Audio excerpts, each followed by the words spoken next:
ஈரோடு மாவட்டம் தமிழ்நாடு கர்நாடக எல்லையில் அந்தியூர் கொள்ளேகால் இடையே பழுதான சாலையை சீரமைக்க கோரி கடையடைப்பு போராட்டம் நடைபெற்று வருகிறது. கூடுதல் விவரங்களை வழங்குவதற்காக செய்தியாளர் குணசேகரன் இணைகிறார். குணசேகரன், என்னென்ன கோரிக்கைகளை முன்வைத்து இந்த போராட்டம் நடைபெறுகிறது?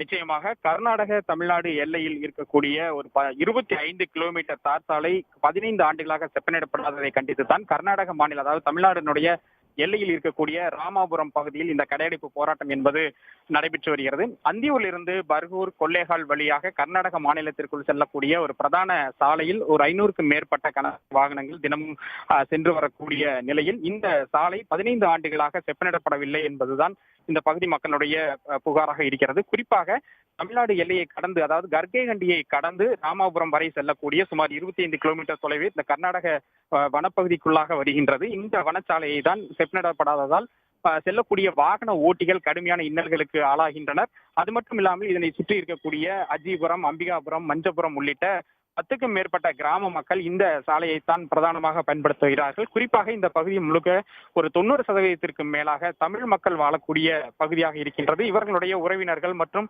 மற்ற அனைத்து விசேஷங்களுக்குமாக அவர்கள் தமிழ்நாட்டிற்கு இந்த சாலை வழியாகத்தான் வந்து செல்ல வேண்டிய, பயணிக்க வேண்டிய ஒரு நிலையும் இருக்கின்றது. ஒரு மருத்துவ சேவை என்றாலும் கூட அவசர தேவைக்கும் செல்ல முடியாத ஒரு சூழலில் மிகவும் சிரமப்படுவதாக குறித்தான் பல முறை போராடியும் கூட இதுவரை எந்த நடவடிக்கையும் எடுக்காத ஒரு சூழ்நிலையில் ராமாபுரம் பகுதியில் இன்றைய இந்த முழு அடைப்பு போராட்டம் என்பது நடைபெற்று வருகிறது. ஒரு 500க்கும் மேற்பட்ட கடைகளை அடைத்து தங்களுடைய எதிர்ப்பை பதிவு செய்து இந்த போராட்டத்தில் ஈடுபட்டு வருகிறார்கள். உடனுக்குடன் செய்திகளை தெரிந்து கொள்ள சன் நியூஸ் பெல் ஐகானை கிளிக் பண்ணுங்க.